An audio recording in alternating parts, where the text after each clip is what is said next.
Argentina আজকে খেলছে কাবো ভের্দের সঙ্গে।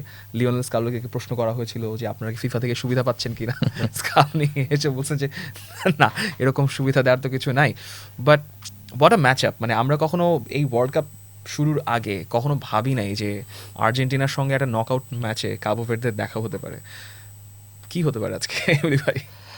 না, এই আর্জেন্টিনাকে নিয়ে কিন্তু অনেক কথা বলার আছে। হ্যাঁ, অন দ্য ফিল্ড তো আসলে টেকনিক্যাল ইস্যুগুলি আমার থেকে আপনি ভালো বলতে পারবেন।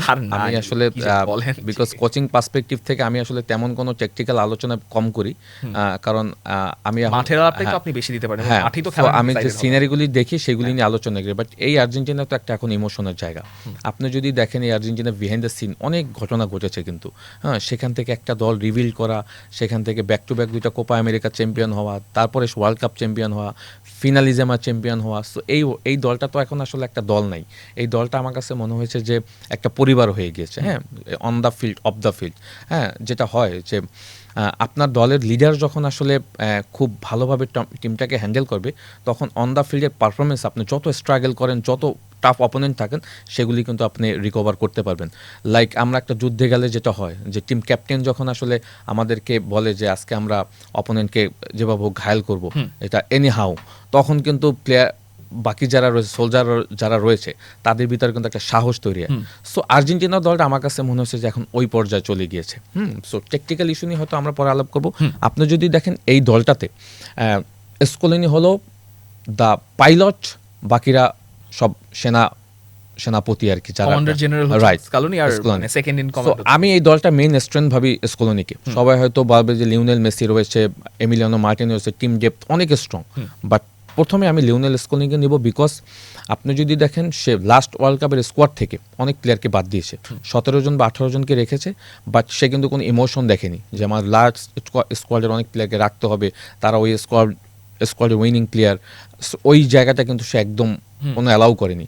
যারা ক্লাব ফুটবলে পারফর্ম করেছে সে প্রত্যেকটা লিগ সে ফলো করেছে, তাদের নিকোপাজের মতো প্লেয়ারকে নিয়ে আসে, আলমাদার মতো প্লেয়ারকে নিয়েছে, আপনার মেদিনার মতো প্লেয়ারকে সে সেট আপ করে ফেলেছে। সো ওই জায়গাগুলি আমার কাছে মনে হয় যে লিওনেল স্কোলিনিকে সবার থেকে আলাদা করেছে।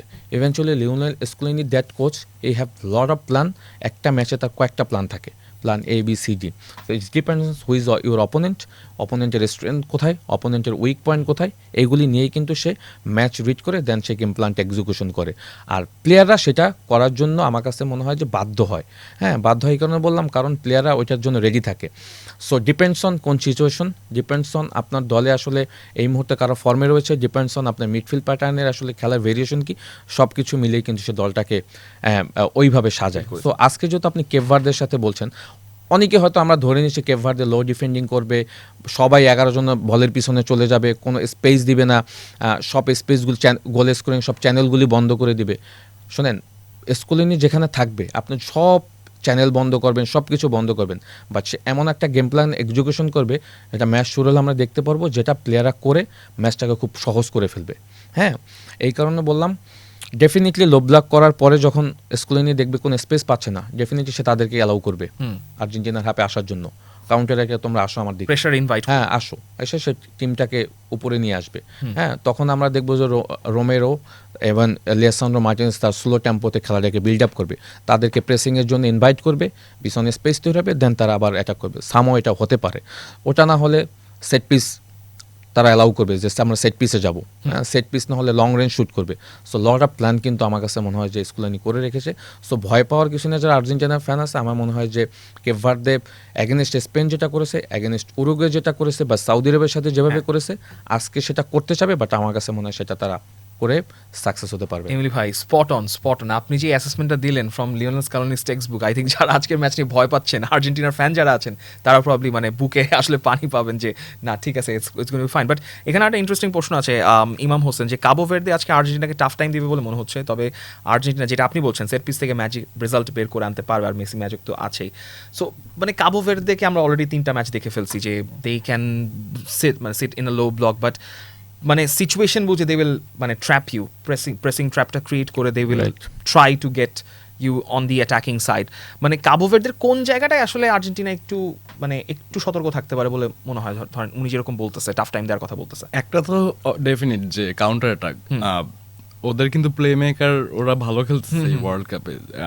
প্রথমে যখন স্পেনের সাথে ড্র করলো তখন মনে হলো ওদের আসলে ওগুলা কোনো অ্যাবিলিটি নেই, ওরা না, জাস্ট না, না। ব্লকে ডিফেন্ড করতে পারে। কিন্তু উরুগুয়ে ম্যাচে ওরা দেখাইছে যে ওদের আসলে ক্রিয়েটিভিটি আছে, প্লেয়ার আছে। তো ওই অ্যাসপেক্টটা খুব ইন্টারেস্টিং হবে যে তারাও তো এটা তো নকআউট ম্যাচ, knockout, এখানে right. ইউ ক্যান জাস্ট হ্যাঁ। মানে play in a low block and হ্যাঁ। মানে ড্রর জন্য খেলা যাবে না। সো একটা প্ল্যান থাকবে। আমার মনে হয় আর্জেন্টিনাকে তারা সেন্টার বা হাফ স্পেস গুলাতে করবে, মানে যতখানি স্পেস বের করা যায়, যেহেতু ওদের নাম্বার 10 প্রবাবলি ডাইলন লিভারমেন্টো হ্যাঁ ও তো ভালো ফর্মে আছে। সো যদি একটা পাস বের করা যায়, একটা line breaking pass is enough.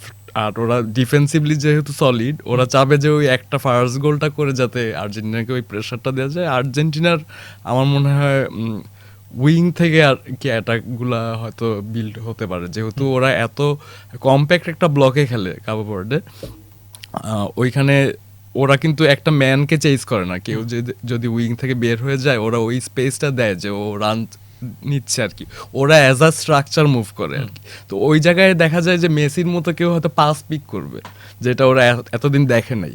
They are not use to সামন পিকিং দ্য পাস যখন ফ্রি হয়ে দাঁড়ায় আছে, অন্য প্লেয়াররা ওই পাসটা দেখতেছে না, মেসি দেখবে আর কি। সো ওই জায়গাটা একটা ডিফারেন্স মনে হয় আর্জেন্টিনা মেক করার চেষ্টা করবে ওয়াইড এরিয়াতে।